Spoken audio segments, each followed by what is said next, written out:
Okay, so we're going to first pick the Senna away.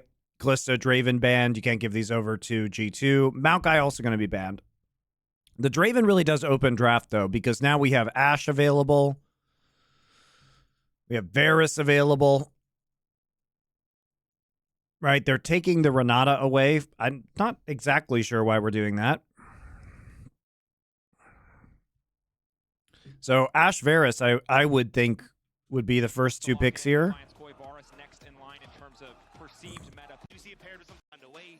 Gonna take Varus Rel. Remember that this is a flex pick for G2, possibly in the top side. Vi into the Varus, not too surprising, especially because it could shut down the Ashe pick as well. Nico ban, LeBlanc ban. This has been Caps champions this split. Ivern ban, Tom Kench ban. Interesting that they're banning the Tom Kench. Okay, so Zach into TF, which we assume is going top right here. Does tip your hand. This is actually a clever draft by Mad Lions. This could be support. This could be support. Or jungle. This could be top or jungle. So they've hid their pick to R5 super well. Very interesting draft. I like it. Concerned about going up against the Twisted Fate, and it's something that Mirwin should be able to just weather the storm with. And this is the situation where if TF is a flex pick, if they are willing to play, not going in. So okay, Nautilus and the Senna. This has been the most common lane that we've seen. I don't think Broken Blade is going to play Akali, so I assume this is top. This is top Twisted Fate, and he probably thinks he's playing into the Zac.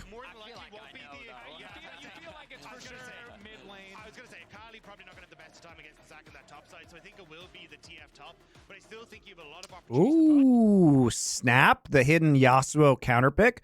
So this Windwall will block pick a card, which means that if pick a card is down, that the Yasuo can dash through the wave and trade very effectively on the TF. This is clever. I assume it's Zac Jungle. Okay, it will be Zac Jungle. So it's a very clever draft by Mad Lions. You know, they're going to have pressure in probably mid and top now. And they should have an embot as well.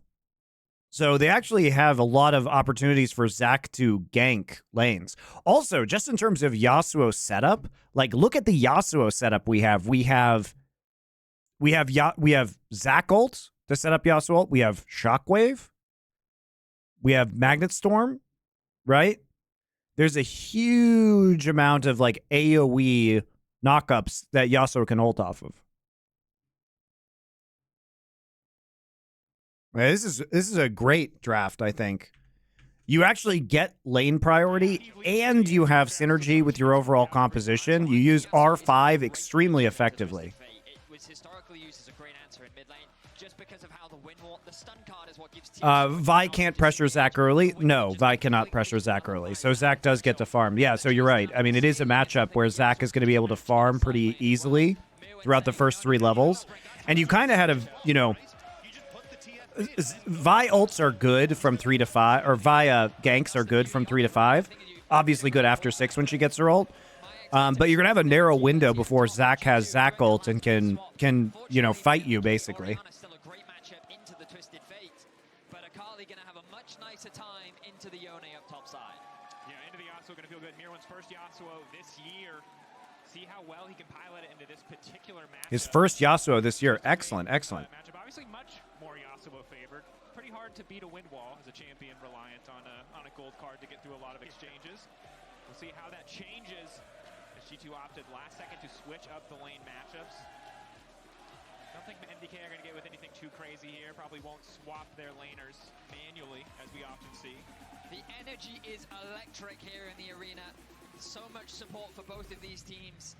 Credit to the MDK fans. They have been here every single day of the weekend, showing that love and support for Mad Lions Koi. But now the G2 army is here to try and rival them.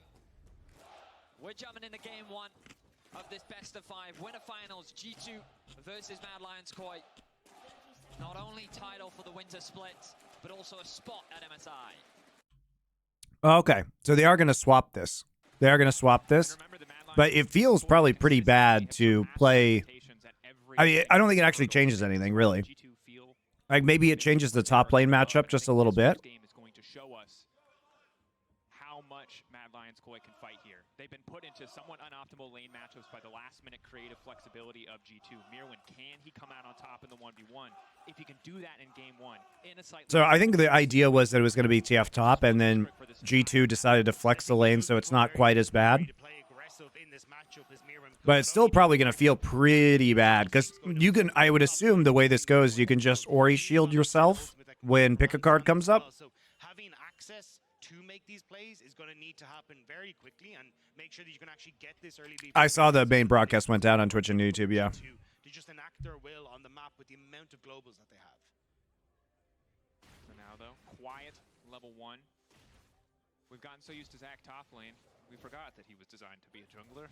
There he is. Speed, clear speed, still pretty slow. We'll see how much better it gets once there's a potential Bomby Cinder to come out, but obviously not going to feel too bad in terms of overall sustain. Yike with the Vi, obviously an early priority pick. We know what this champion can do in terms of early game impact. See if Yike can find some of these aggressive gank angles. But one of the things about the Zac is how good it is when you got a lot of immobile carries, as Sam has demonstrated. Ignited. Big level 1 exchange for the side of Mad Lions Koi. Fact that CC manages to gank angles. But one of the things about the Zac is how good it is when you got a lot of immobile carries, as Sam has Well, he got a nice stun early on, the Hansama. Exchange for the side of Mad Lions Koi. Fact that CC manages to connect. It's Hail of Blades Varus. You cannot be walking up to take those trades. And that's what I was going to say, is that if you're able to play off of this as, hey, we're going to burn some Thunder Spells in lane, get Elyoya to come in with creative angles, this is what Zac does best. Put the pressure onto G2 and make sure they're actually in the back foot so they can't try and play off these globals. I mean, the beauty of what the Zac enables is that you have 3 pushing lanes. One of the big concerns that you have as a Zac player is the risk of getting invaded. You don't have a strong dueling presence in the early game. It's very easy for Vi to be able to invade, just cause a lot of chaos. But you look at the bot lane, in very favorable trades going for Super and Alpha. Yeah, but it's not easy to invade because, like, yeah, Mad's draft, I mean, it would have probably been even more advantageous if it had been Akali into Ori. And he also into TF, but invade coming in.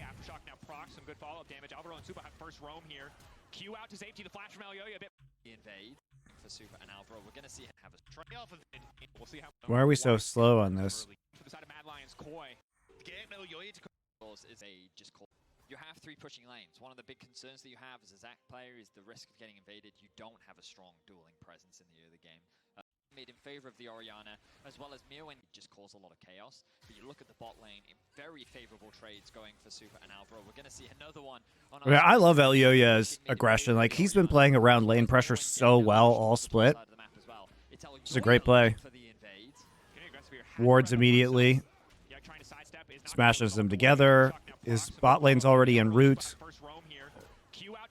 Elyoya's early, Elyoya and Mad's early game has been really excellent, guys. Huge win for Yike. Not only did he get the camp, but Elyoya tried to flash in front of the Q, misses. Q out to safety. Looking for the invade. Getting aggressive here. Has the red buff for himself. Yike trying to sidestep, is not going to be able to walk away. Aftershock now procs some good follow-up damage. Alvaro and Super. Oh, Yike just smites it from under his nose because Elyoya doesn't have smite. Oh, and he doesn't get the Q block either. That's rough. Just barely able to escape, gets the red buff as well. Huge win for Yike. Not only did he get the camp, but Elyoya tried to flash in front of the Q, misses. Now he has flash advantage too. He wasted a lot of time because he actually got the camp. But that could have gone so much worse. Love the idea here from Mad Lions Koi as a hook connects. Don't think it's going to be too crazy. But basically, you're using your pushing lanes everywhere to just constantly find. Also allow G2 to farm under the tower pretty effectively. You will not see a Zac setting up for an invade, but Elyoya knows that his bot lane is able to come. Fortunately for them, as Dagda highlighted, they end up losing the red buff regardless. So Vi does well to not start chickens. You can't start chickens on Vi if you start W. This is their 11th within a 3-day span on stage, but that That's not how Vi works. that desire to win. They're showing no hesitation against G2. And I think this is the You have to start E if you start chickens, have winning lanes. Let's just try and use that pressure to keep Yike, which is not ideal. but then you get to make plays. Flash instant follow-up. Elyoya now trying to go in. Elyoya doesn't hit anything, though. He doesn't hit the CC. The cleanse earlier, now they're trying to turn it back onto Alvaro.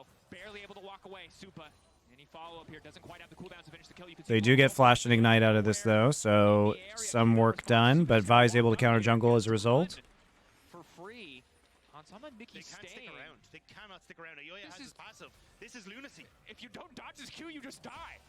Hansama tries to get to the side. Mickey X is a great hook. Passive. Not going to get procced. Ayoya hits the blob and walks away. One more ball on the ground. Walks in. They proc the passive, but now Supa can follow up. Is anyone willing to burn a TP here? Does they think there's a counterplay? There's nothing here. They've lost so much. Hook back in. Auto. E. Mickey at least getting one back. But MDK taking everything from G2 in the bottom lane. A TP here. Does they not going to get procced? Ayoya hits the block. Around Ayoya has his passive. This is lunacy. If you don't dodge his Q, you just die. Hansama tries to get to the side. Mickey X is a great. Thank you. My wife also got me a tiramisu donut because she wants me to get fat from eating tonkatsu and donuts. They can't stick around. They cannot stick around. Ayoya has his passive. This is lunacy. If you don't dodge his Q, you just die. Hans actually doesn't die from Q. Mickey X is a great hook. Passive. Not going to get procced. Ayoya hits the blob and walks away. Oh my god. He's got passive though. He can't, he's Nautilus. He can't do anything about this. There's a counterplay. There's nothing here. They've lost so much. Hook back in. Auto. E. Mickey at least getting one back. But MDK taking everything from G2 in the bottom lane. Supa will take that every day of the week. Yeah, tiramisu donut. It's a donut that has cream inside, so I guess it's supposed to be like tiramisu. Just Korean donut things, I guess. Beautiful play from Mad Lions Koi. We think back to last year, and this was a strong point for G2. Their bot lane was often how they won their games, but they overstay in this 2 versus 2. Dracos said it, the passive is available on Ayoya, but it's Supa that actually tanks up the tower, walks away with just barely enough health, the pop ticking away. Mickey is able to pop the passive out, but a nice response here from Mickey. Sees the hook, the arrow channeling, actually brings him within tower range, and he ends up trading 1-for-1. So this is kind of a best case scenario for Mickey, but as you rightly said, Mad Lions Koi going to be happy with that. Yeah, exactly. It's like, do we know if Mad Lions Kois are happy? Let's go check the e-buy camp. Yes, it would appear that they are happy. Unsurprising. And again, 7. Question is, why are they happy? Like, yeah, you traded 1 kill back and that was unnecessary. Like, Supa actually, that was actually pretty bad. Caps doesn't really have the damage here without another rotation of cooldowns. One more card. Red card should slow him down. Alvaro here to stop any follow-up. Supa just walking away on the edge of death, still coming out top. Uh-oh. E6. E6. Flash has to, Caps has to flash. Ult. Yike, not 6. They're just all going to walk under the turret and die, I guess. Up, smash together. Okay, they all just didn't. Okay, G2. Okay. Well, that's the end of this game. Triple kill for fucking Orianna when you already are struggling. All right, let's talk about this. I do not care about you, eBuy. So they're trying to get value out of this recall, right? They see Frescovi. He's just TP'd into the mid lane. They have pressure, but the thing is, Mickey is actually tanking turret shots. And Cap, look at Caps' items, guys. He's going Rod. Like, this is going to be a catalyst. He has 0 stacks. He has no damage.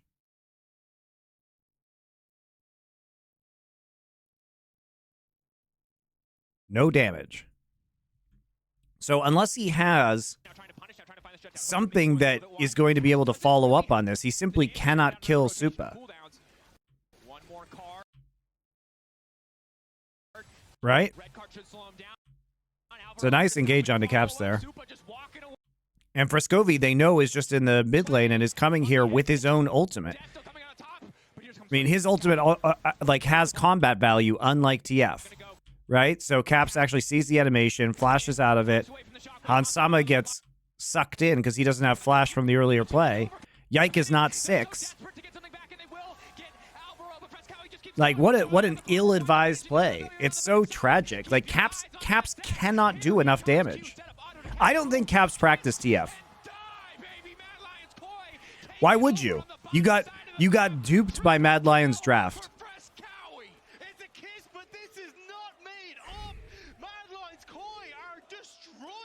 G2 on the bottom side of this map, getting the picks. Casual triple kill for Frescovi. 6-2 and a 2,000 gold lead for the Spanish representative. The execution is just falling apart for G2. Mad Lions Koi, with the support of their fans in the arena, are playing with perfect precision. We look back at this bot play.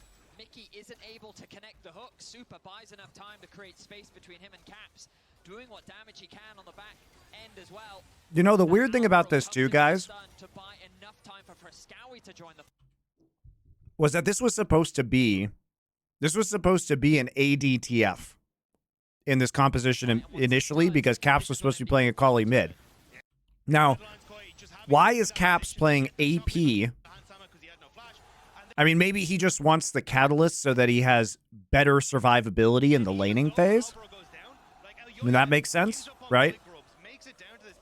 So have they been forced to, it's not like he has to go AD, right? Because they have a Senna, so it's okay, but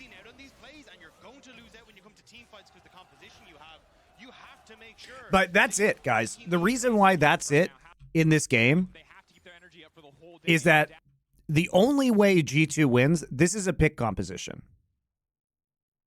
This is a pick comp. Their only really big frontliner is going to be Nautilus. But did you guys notice something? Unlike most other teams, they're actually playing with support item on Nautilus. So this is a farming Senna. Basically, every other team that runs this lane has run fasting Senna, and you run Nautilus with TP. So they actually don't have a tank. Like, let's be clear, they don't have a tank. Vi is going to build Sundered Sky, probably first.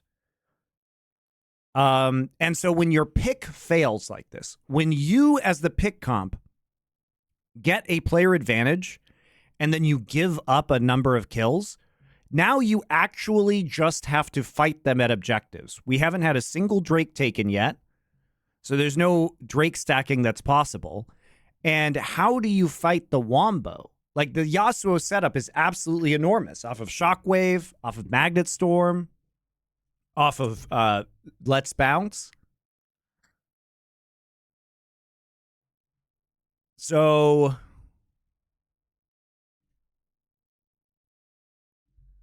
right, you get faster items onto Senna, but I don't think this is worth the trade-off.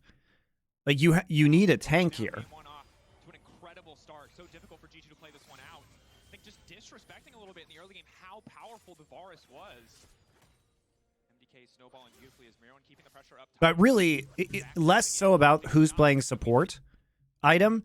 The biggest thing is that you just failed your TF ult, and now you gave a triple kill to Orianna, and now you have to team fight them at some point in the game, and now you lose. Well, Broken Blade dash. MDK snowballing beautifully as Miro keeping the pressure up top side.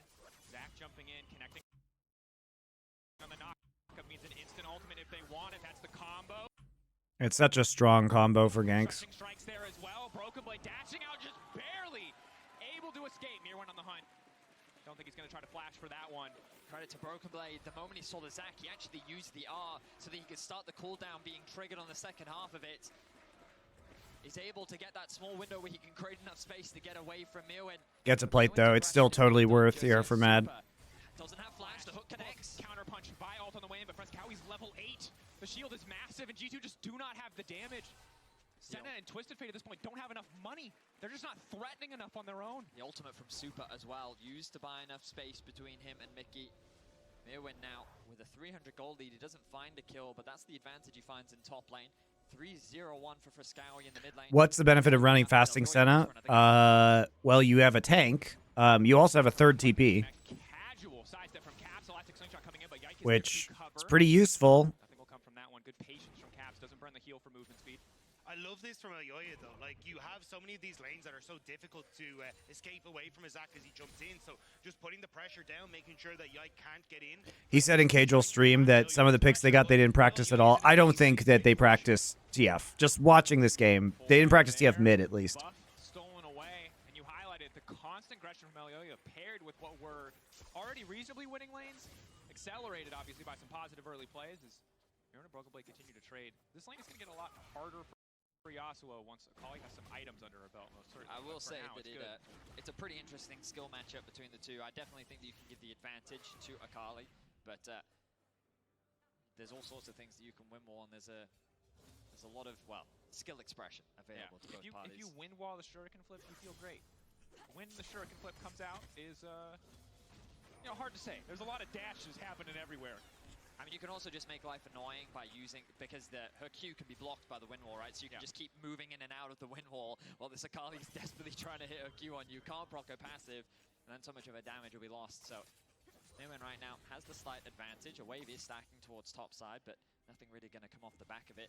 Dragon has been secured by MDK. The Grubs, 2 have only dropped so far, so there is still 1 available. Unlikely that we'll see the 5 Grub buff hit. But so far, MDK off to a great start in game. It's literally impossible now. Because we're after 10 minutes and the 3rd grub hasn't been taken, so there will be no grub respawn. Getting hit by the shuriken flip, a little bit difficult for the trade. Q3 won't connect that time. Ignite for Broken Blade, the big thing you have to keep your eye on there. All that additional kill pressure is dangerous. Why is CB now mandatory for solo laners when it wasn't before? Because people realized how to have better macro and play the map, and you just get left behind if you don't have TP. And you lose lane, because teams are better about controlling the minion waves. So you just lose a gazillion CS. So you have to, if you're trading off for TP, you have to trade for kill pressure in lane, which is why Rumble and Darius and Garen and these champions take it. Opportunities, he finds another, but let's see if nice gank from Yike. Hold on to the ultimate as long as possible to make sure PB can land his combos, but easy kill. Of course, the counterplay in the meantime is the bottom tower. G2 in a bit of a desperation situation, needed to force that play, needed to make something happen, but in the bottom lane, only 2 plates left standing. Caps now coming in, has a bit more damage under his belt. Maybe he can get the gold card down. He has locked up Supa. Supa going to be in trouble, but Elya is there to cover. Knockout coming in from the Nautilus. Good damage fall from the center, but not quite enough to finish the job. Ignite ticking. It's a nice job by G2. They actually get kills on both sides of the map. That's huge. Alvaro? What?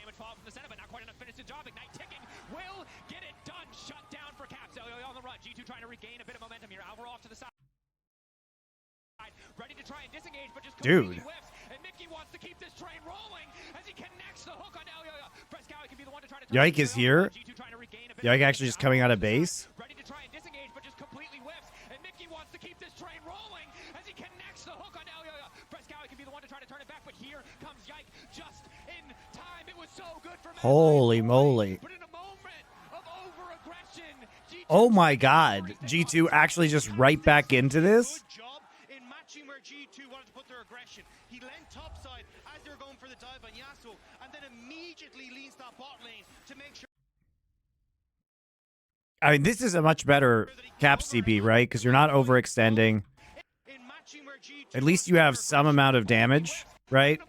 Now you have some amount of damage, and you have other people to deal damage with you.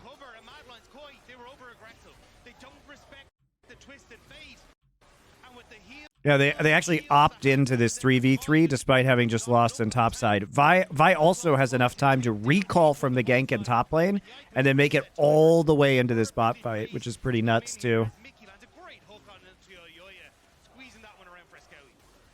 Just trying to buy time. He thought the shockwave might be enough. Flashes away to safety, but Caps flashes after, secures 800 gold. And just like that, that gold lead that MDK... It's actually huge.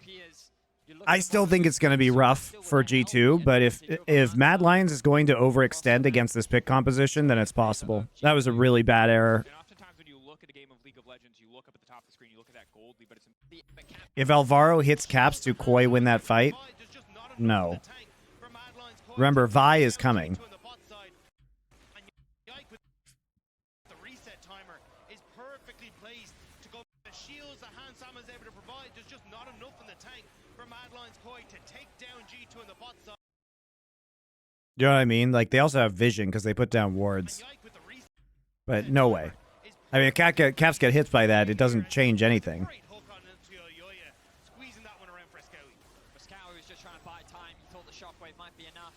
Flashes away to safety, but Caps flashes after, secures 800 gold. And just like that, that gold lead that MDK had built disappears. You look at the bottom of your screen, Super still with a healthy advantage over Hansama. But across the map, things going in favor of G2. And oftentimes when you look at a game of League of Legends, you look up at the top of the screen, you look at that gold lead, but it's important to understand what that means, because it is just the Varus who is ahead. If G2 keeps starting plays where Supa is the first to die, Mad Lions Koi do not have a gold lead whatsoever. I will also say, though, don't forget that Twisted Fate does have his passive. So even though it's looking like a bit of an even one in the mid lane, a 4-kill Orianna that already has a losing companion is going to do a lot. So. It's fake data. Dad has a hedge fund. Doesn't count. Meanwhile, on the bottom side, however, Hansama needs to be careful. Nice ulti coming in from Supa. Follow up immediately there from Alvaro. Alvaro making the hedge fund. Doesn't count. Meanwhile, on the bottom side, however, Hansama needs to be careful. Okay, he gets hit by Chain of Corruption. That's it. You get hit by it. That's it. You're dead. Alvaro making sure that that one works. Now the TP coming in from Broken Blade. 3 members on the bottom side, a bit disadvantageous. Is ulti coming in from Supa. Follow up immediately there from Alvaro. Alvaro making sure the hedge fund doesn't count. Meanwhile, It's interesting that Frescovi was walking down here. Nice ulti coming in from Supa. Follow up immediately there from Alvaro. Alvaro making sure that that one works. Now the TP. Ooh, they barely got the TP off. 3 members on the bottom side, a bit disadvantageous. Is the ulti now going to come in? Alvaro once again just trying to disengage, leap out from. They're trying to take a 3v4. Slowly but surely though, Broken Blade whittling down the competition, but it's just not enough damage. Gold card Okay. going in, and MDK happy to pick up the free kill onto Mickey. Here comes Yike, however. Can they get more in the extended play? I don't think they have damage for this. Caps looking to follow up, blocking in a blue card though, maybe not ideal. Once again, the damage, the follow up. They don't have any damage. They keep forgetting about the extended play. The flash. Like, Akali is the only form of damage they really have right now. Maybe not ideal. Once again, the damage, the follow-up, and Supa still standing. They keep forgetting about the extended play. The flash in, the full come in. Caps looking to whittling down the competition, but it's just not enough damage. Gold card going in, and MDK happy to pick up the free kill onto Mickey. Here comes Yike, however. Can they get more in the extended play? The flash in, the full come in. Caps looking to follow up, blocking in a blue card though, maybe not. Elyoya dodges the shuriken flip too by leaping out. He is all of Mad Lions Koi's gold lead. And G2 maybe not ideal. Once again, the damage, the follow-up, and Supa still standing. They keep forgetting about the lethality bars. He is all of Mad Lions Koi's gold lead. And G2. All right, okay. It's a little weird there, guys. They used 2 TPs for that, but it was after Hansama had died.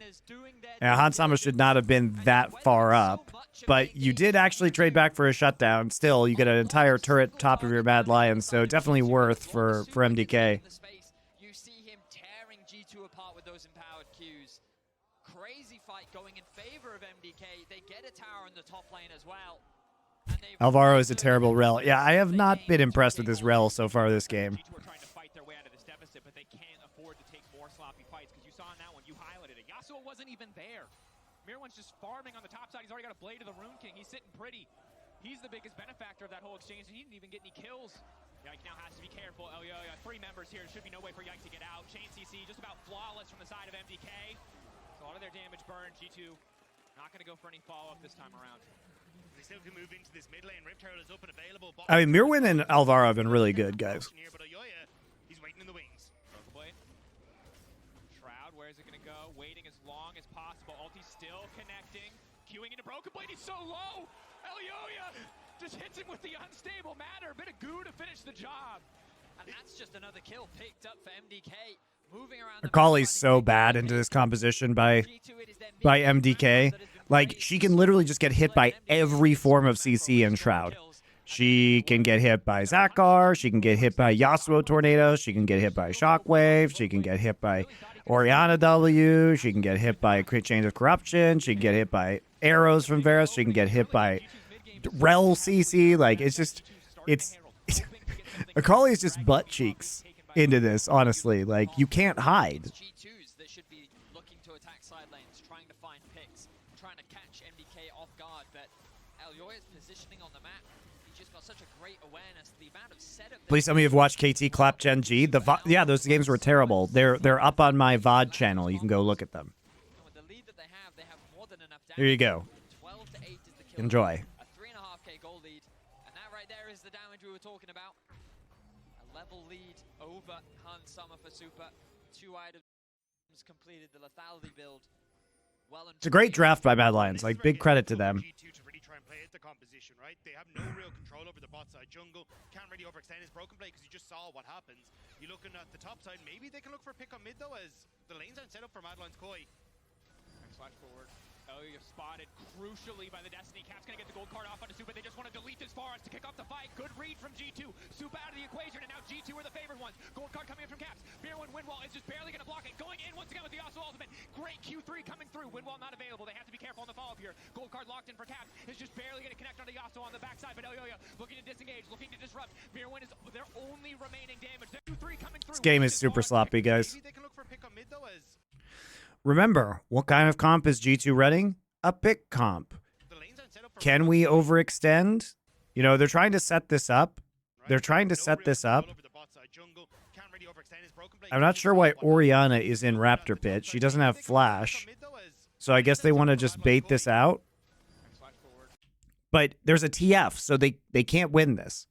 You know what I mean? I don't know in this situation what Mad Lions thought was going to happen. Okay, so you're trying to set up a careful bait here. You've used your sweeper. But you know who's in this game? Twisted fucking Fate! So he sees this. In what universe does TF not use ult when trying to make a pick here? Or here, for that, you know? The lanes aren't set up for Mad Lions Koi. So, like, obviously he's going to use ult, and he's just going to see you. Oh, you're spotted crucially by the Destiny. Cap's gonna get the gold card off onto Supa. They just want to delete this Forest to kick off the fight. Good read from G2. Supa out of the equation, and now G2 are the favored ones. Gold card. They also have it just teed up here with... They also have it teed up here with the Kali onto the flank, so Broken Blade's on top of Frescovi. G2 playing this comp properly, but why you're trying to set up picks if you are Mad Lions is so dumb. It's so dumb. Like, if you have 4 people in the mid lane, they can't engage on you. If you have 4 people here, they can't engage on you. Because you can kite it out. They're playing a pick composition. They have Vi TF. You cannot set a trap unless TF ult is down. They just want to delete this Forest to kick off the fight. Good read from G2. Supa out of the equation, and now G2 are the favored ones. Gold card coming in from Caps. Beer1 Windwall is just barely going to block it. Going in once again with the Yasuo ultimate. Great Q3 coming through. Windwall Forest to kick off the fight. I mean, the Yasuo TP just completely saves this fight. So Zac ult pops 2 up in the air so they can get Broken Blade and Yike. Right, they almost lose Frescovi as well, and there's no actual objective to take, guys. That's the other thing. If you're Mad Lions, why the fuck are we trying to hurry this game along? You know what I mean? Just play super safe, play for Drake stacks, play for team fights, and objective setup.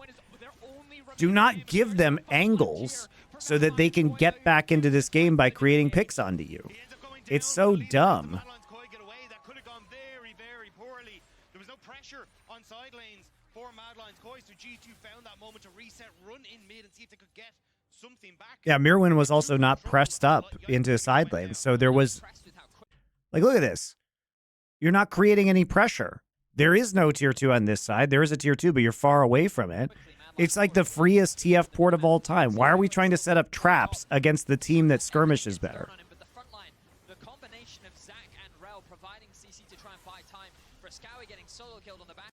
Great ult from Frescovi to actually stop them with the shockwave from killing him.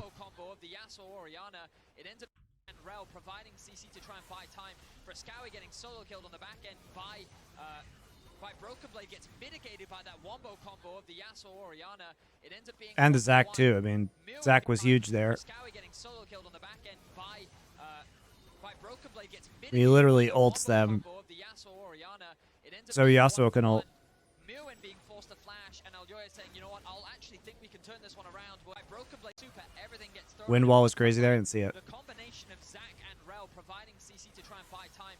Frescowi getting solo killed on the back end by Broken Blade, gets mid, everything gets thrown on him, but the front line. Oh, are you being sarcastic? Rel providing CC to try and buy time. Frescowi getting solo killed on the back end by Broken The wind wall actually allows Mickey to get hooked to the wall? Or is he hooked to a minion? I guess he just hooks to the wall. Oh, he hooks to a minion. It blocked yellow card? Oh, okay. Hold up. Oh, nice. Yeah, because he casts it right there. Very nice. Yeah, yeah, yeah. Right at the start of the cast. Great timing. Mirwin's good, man. It ends up being a 1-for-1. Mirwin being forced to flash, and Aljoya saying, you know what, I'll actually think we can turn this one around. When Caps throws out his flash, they realize, no, it's not possible. Aljoya, you'll have to give your life up. Ends up being a 2-for-1, but a lot of summoner spells used in that exchange. Yeah, I don't know if they were just waiting just a couple seconds more. You can get the TP from Frescowi after he goes to the reset. Maybe they were trying to play for that, just messed up the timing a little bit, but everyone back on the map now.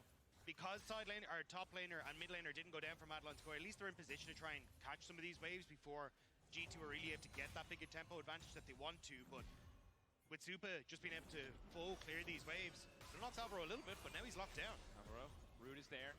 Follow up from G2. Potentially going to come in here. And such a difficult game for G2 to play out, but finding those picks onto Supa 2 times, really their path back into this one, taking that gold lead out of the equation.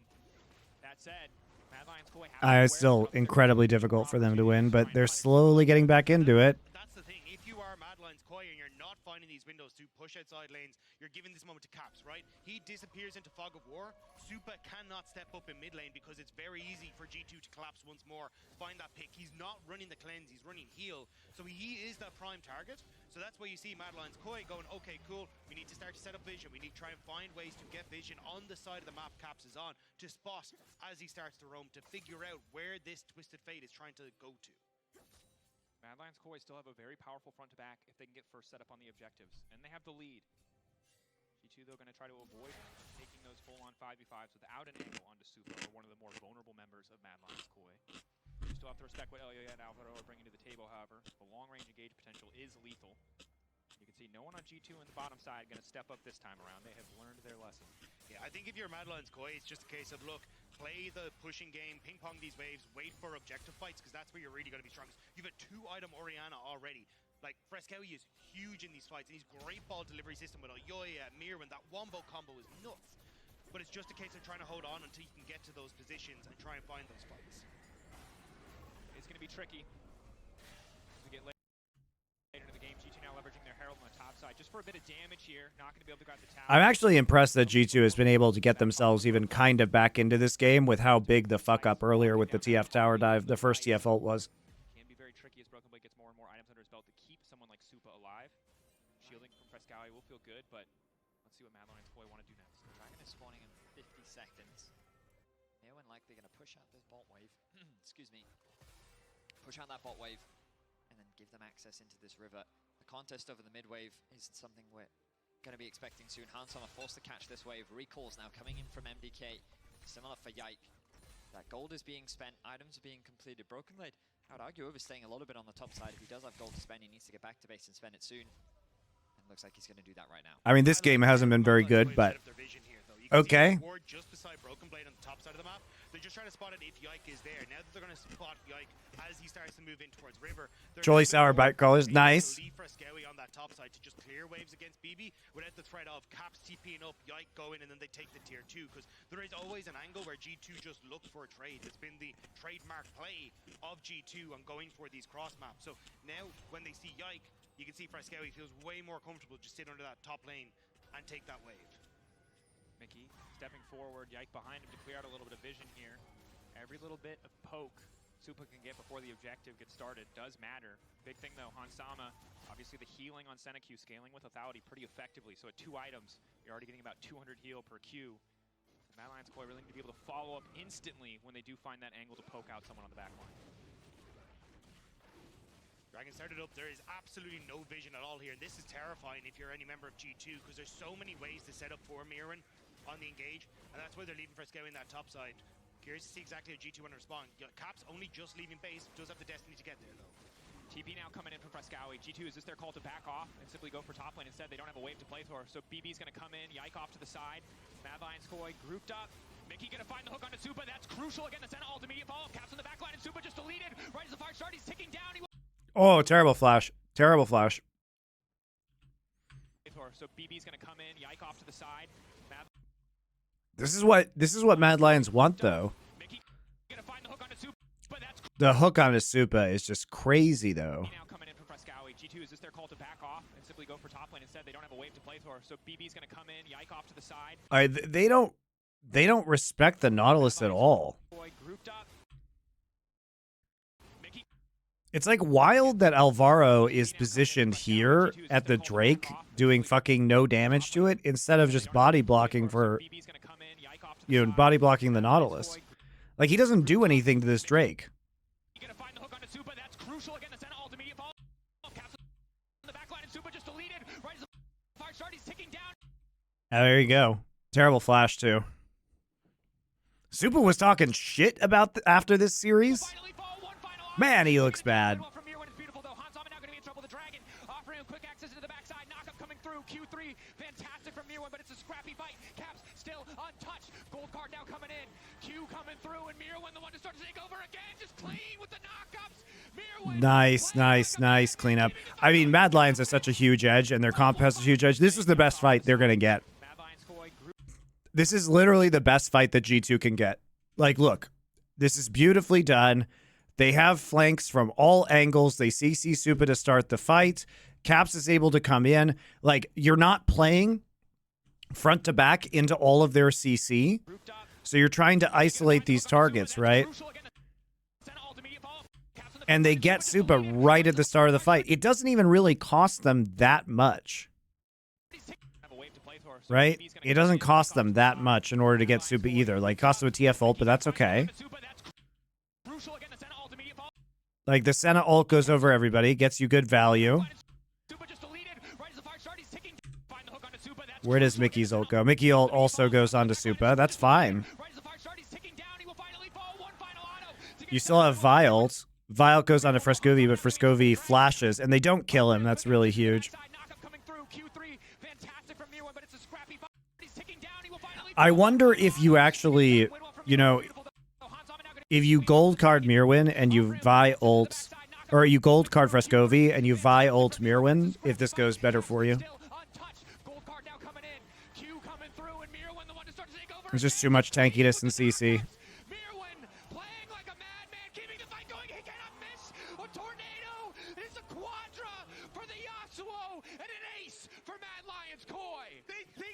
Super, but it's Mirwin. That's the problem. This Yasuo has been incredible in these fights. The setup for him has been so good. And he's finding those moments to pop off a quadra kill. And Baron. You show up for your Zaddy Dilf Puffin. Excellent. That's how you found my stream, right? You were looking for the Dilf Gamer tag, and I was the only one who had it.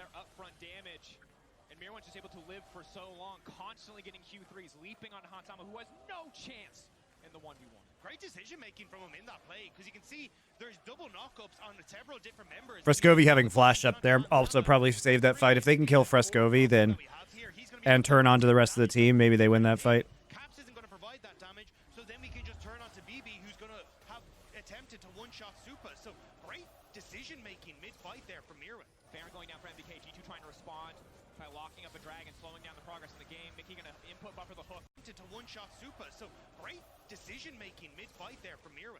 Baron going down for MDK. G2 trying to respond by locking up a dragon, slowing down the progress in the game. Mickey gonna input buffer. This is just over now. Damage. Even if they do get that initial pick, it's not. I think that was like the best fight you could reasonably expect from G2. Their setup actually was very good.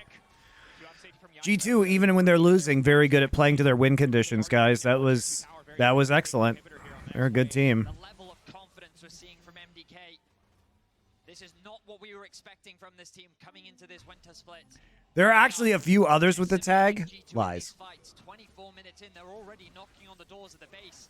Broken Blade is bot lane pushing what he can, but that's another tower that's going to go in the favor of MDK. There's a guy playing Call of Duty whose name is Dilfy Pebbles, who has the Dilf Gamer tag. What is this? They're going to get aggressive. They're going to force plays. They know how their comp works. They know their limits. And they're playing it fantastically. And out of the game, they just get to keep playing forward, play aggressive, get into the face of G2, shove out your waves, make sure that you're to set up for next Dragon if you really want to, but I think at this stage, if you can just keep G2 in their base, play for objectives every single time they're up, it becomes impossible for G2 to try and play the game. This comp needs wide open fields where TF can abuse the fact he can teleport around the map. If you can just TP from your bot inhibitor turret to the top inhibitor turret, it's way less threatening. And I also just think that it's a lot of single target for them to try to get through. It's all the difficult And it's hard to play. Broken Blade now going to step back. Through and hope to save the game, but you just don't have a chance One here, tower G2. falling, but look at Hansama, he just doesn't do any damage to Elyoya. MDK taking their time, Caps throwing down the ultimate, maybe they buy another moment. MDK getting chunked out will finally be forced back here. With the base left weaker, the inhibitor knocked down, Mad Lions coin, complete control.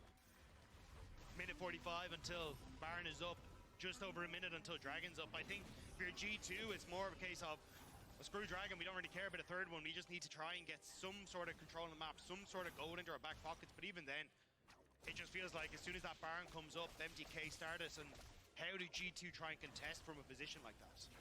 I mean, their best plays are trying to look for picks, trying to catch MDK off guard, but they have not been able to do a very good job. But it comes back to what Dracos was saying earlier, the ability for the Yasuo to follow any sort of engage from the Zac. Look at how easy it is. Like, there's nothing that G2 can do to stop this engage.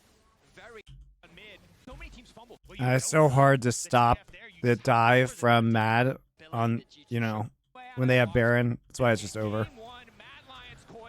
Pretty sloppy, guys. Mad Lions almost through that. I think G2 played well from behind. They should have never done that first TF ult, but other than that, I think they played decently. Also very clever